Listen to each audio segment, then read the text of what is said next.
Welcome to your doom. Shut it and get over here. Massive uppercuts!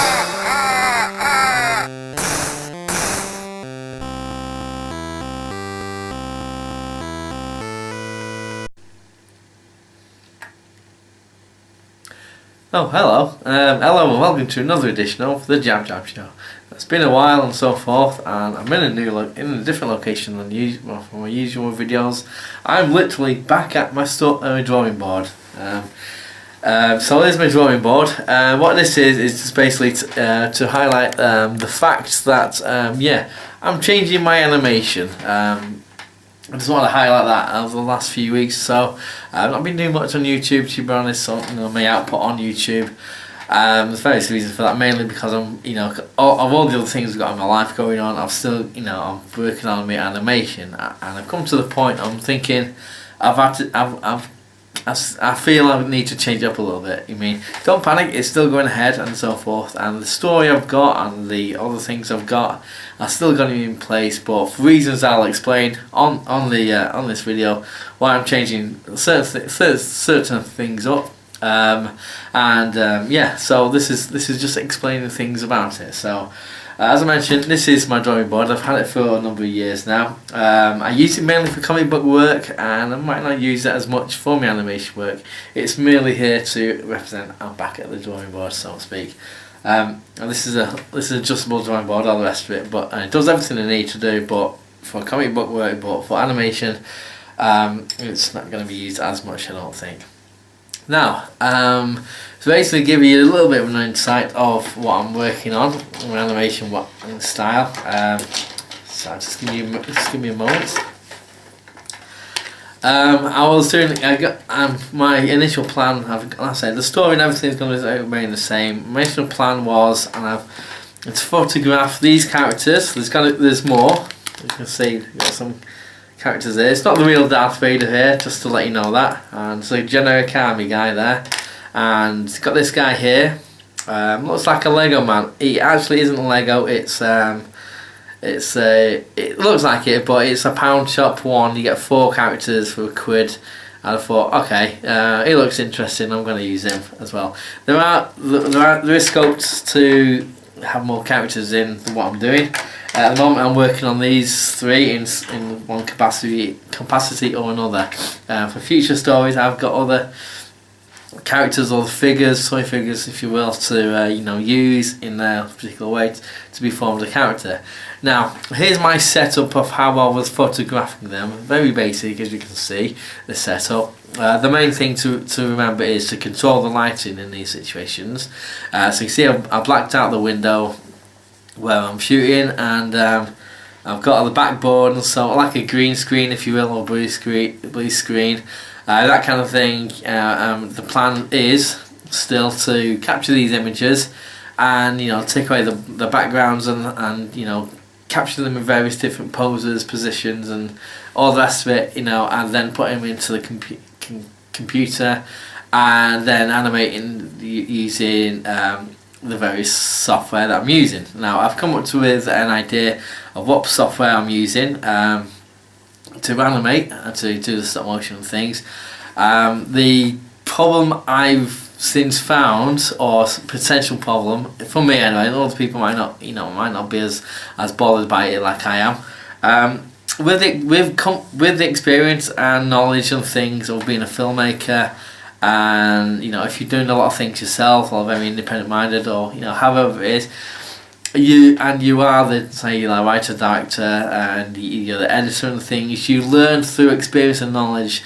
You learn more about editing in your head, and when you're in a location set on a set or wherever, and you've got this scene to shoot, this story, whatever it is, and you can think more in your head how to edit it, how it's going to look, what shots I need to do this thing. And so I'm using this experience and whatever, from a filmmaking point of view, because it's the same principles for me anyway.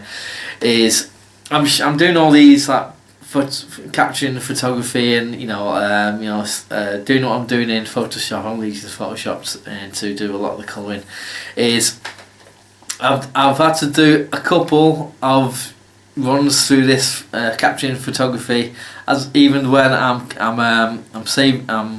controlling the light and all that, there's still subtle changes in the colour and so forth. I'm forever chasing my tail, getting everything consistent when it comes to colour and whatever. So I've done like 2 runs through on a lot of the shots, and when I thought, oh bugger, I need this doing for this character shots, I've set up what I set up before, what she's shown before, and done that. And what I found out, there's little subtle changes in the colour.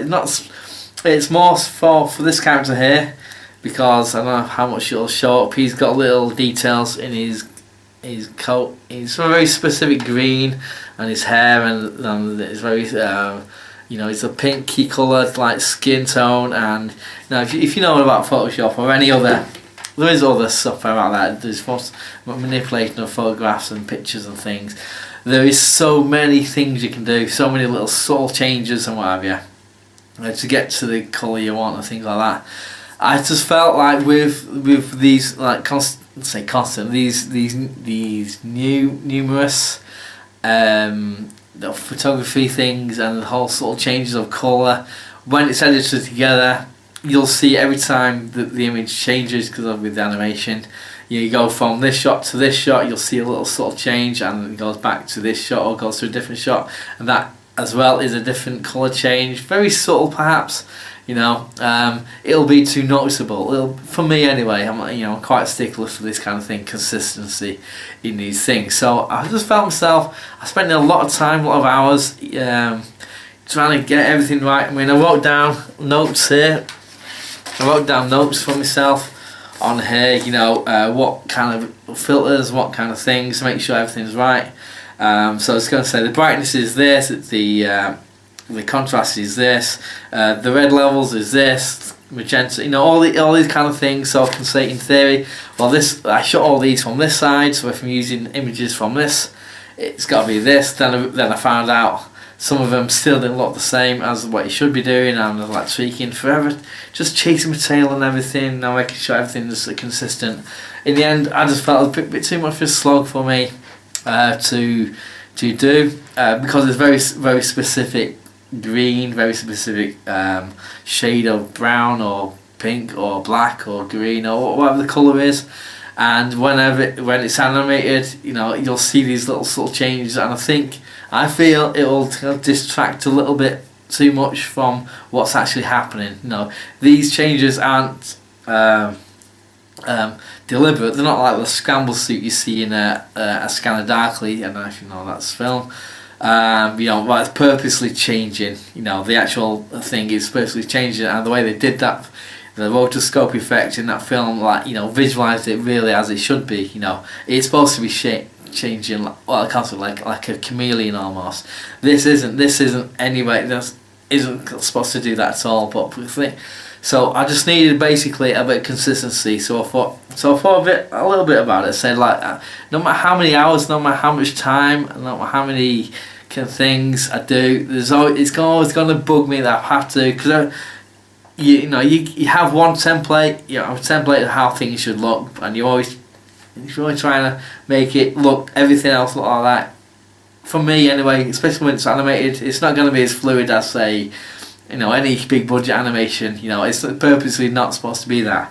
You know, it's supposed to be animated, yeah, but even so, with the frames I'm using, it's going to be a change, and it's not going to be the point of what the story's about. It's going to detract from the stories, the characters, and everything else.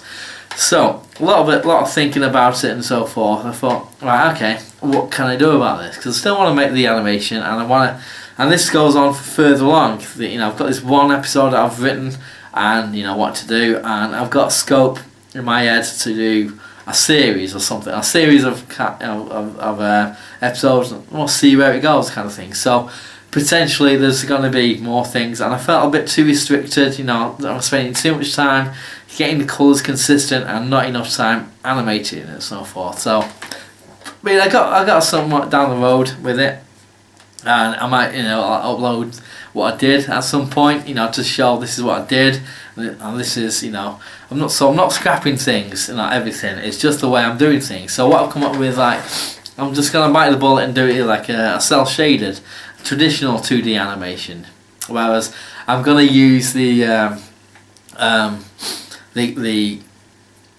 still shots I've used and do my version of them, as in draw them myself in that pose, get the proportions right, everything. So the toy figures that you saw are going to be represented through my kind of art, and I'm gonna colour them digitally, and obviously then I can see, yeah, that's always going to be the same. The colours that I'm using for whatever reason or reasons are always going to be the same if I want them to be.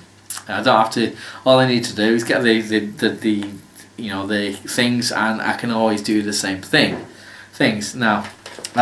Just so I can get on with animating, so I don't have to worry about, oh, is it going to look exactly, is that figure going to look exactly like he did in that one, and just things like that, so I don't have to worry about that, as much. That shouldn't be a real concern. Once I come up with the colours and things I'm going to use, that's, and get on with the storytelling kind of side of things. So basically, for cell shaded animation, I bought these a while ago. What do I need equipment wise? So I've got one of these, which is a light box. There's the camera. And basically, it's what it says. It's a light box. You put the lights on. It's not plugged in, so it's not going to work. You plug it in, and you can see, when you put 2 bits of paper. We've got nothing on at the moment, but you can see. Basically, you can do it a number of ways.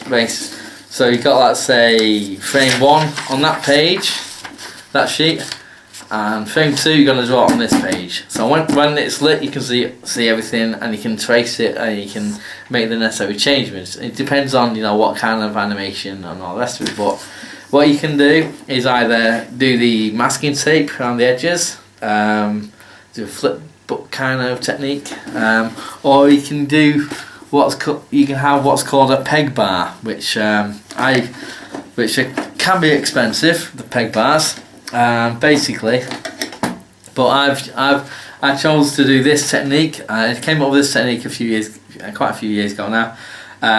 But I'll show you how I got to this point here. This is what my peg bar. I don't know if it's showing up because it's all taped in black. Basically, this is this was part of a file, 4 files, 4 little prong things going on. I was shortened it down as per the pictures, and I've put the tape around it. As you can see, it's picking up there.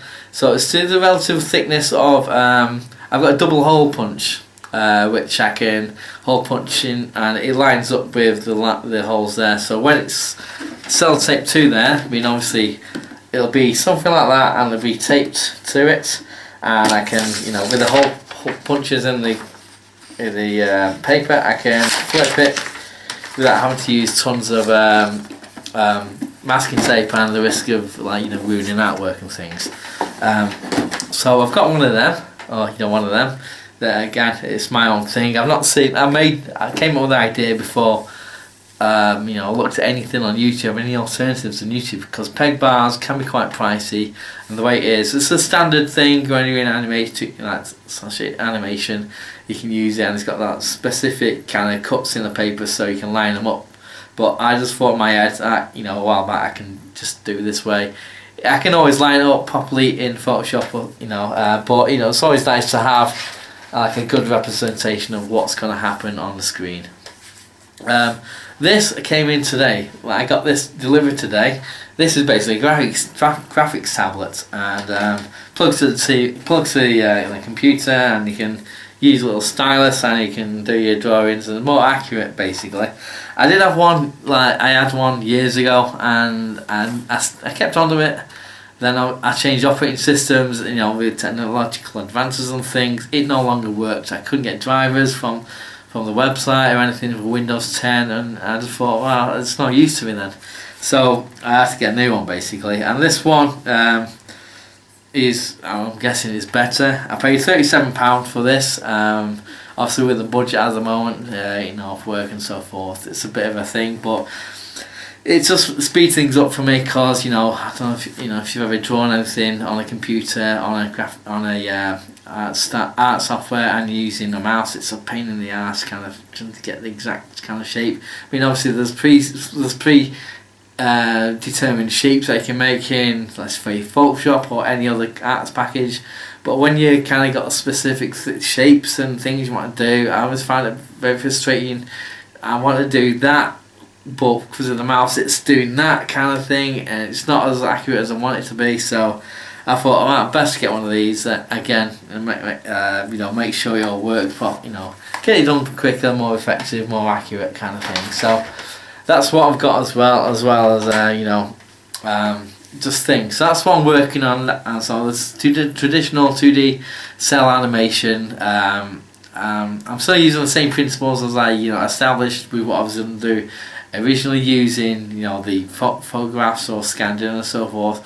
I spent a lot of time doing what I did, but in the end I felt this is going to be too restrictive. It's going to hold me back a bit too much. I just want to get on with telling the story and all the rest of it, and obviously I'm taking a step back or something, I'm still in the production stage, but I'm taking a step back, or several steps back, whatever, to effectively start again. I mean, the backgrounds, the idea for the backgrounds I've got are going to remain the same until whenever, but it's not going to affect the backgrounds that I've done. It's purely the character work. And I mean, I've got in my head how the rules of the world I'm making, in terms of what the characters can and can't do and so forth, so I'm keeping the principles of their world and what they can do as people, as characters and so forth. I'm keeping them. So the implement has changed. That's basically what it is. I mean, the way I was doing it, I had in my head how to do it, but it was still a new thing for me. I know I was aware of stop motion animation, and I've done it myself, and I know of examples online or just in very popular things that use stop motion animation and stock images and the way to animate and stuff. I understand all that. I know that. It's just me personally. It is a new thing for me to actually do, and I've found out. I feel that if I'm going to do the long haul with this series of them, more characters and things, just studying a little bit different from what I was studying. So that's what I'm going to do. I'm going to do the traditional cell animation, using the principles I was going to use anyway. But obviously, I'm going to take away the kind of consistency issues with the colour and things, because it shouldn't detract from what I want to do.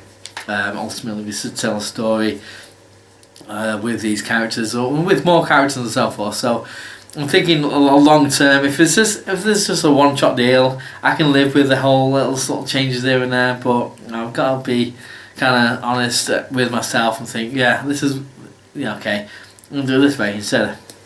So the whole thing is not an issue, as I say. Now, going forward on my channel, I've not done much on my channel, as mentioned at the start of the video, on me, recently because of this. And I just want to get on with stuff. There's probably some video game things, I want to do, film things. Things aren't going to change too much, but the idea of using animation, I've flirted with it now and again on my channel, very, very fleetingly. And it's something I do want to implement in some way, not just specific videos like this, or videos where I'm showing a bit more of the animation I'm working on, or the actual animation itself and things and the ideas. But in terms of using animation within reviews and things, I'm not too sure. I've got an idea of some ideas of how I might want to implement it in some way, but it's using this and going through this, it opens a whole new world of possibilities and things. So I might be using it a little bit more on my channel in some way as well. Not just these type of videos. So this is a video catch up on things, and I'm just shooting down there because I've got more space to show off drawing boards and other bits of equipment that I will be using, I have been using, and so forth. Because what I call the computer room, and all the other things, videos behind me and things, there's not enough space to have everything out at the same time. This is purely why I'm down here, and so just to let you know this. So that's what I'm going to be doing, just to let you know. It's been a while since I did the video like this is what I'm going to do. believe me, there's been a lot of work in the meantime between then and now, and I'm just highlighting the fact that I'm changing up my animation style. So anyone out there who's this way inclined to animation, any tips, any tips, any hints, any kind of advice, things like that, all welcome down there in the comment section below. Just things like that, and I will be getting on with more other things as well. I've got a magazine video to do, or will be revealed. Other ideas as well. Just finding time, obviously, to do them as I want to. But I'll be uploading again a few days or so. I don't know. We'll see. So thanks for watching, everyone out there, and I say, if you've got any comments, just feel free to put them down in the comment section below. And thanks for watching and all the rest of it. And if you like this kind of thing, please subscribe, like, share, all that kind of networking stuff that people do and all that. And tell your friends and everything.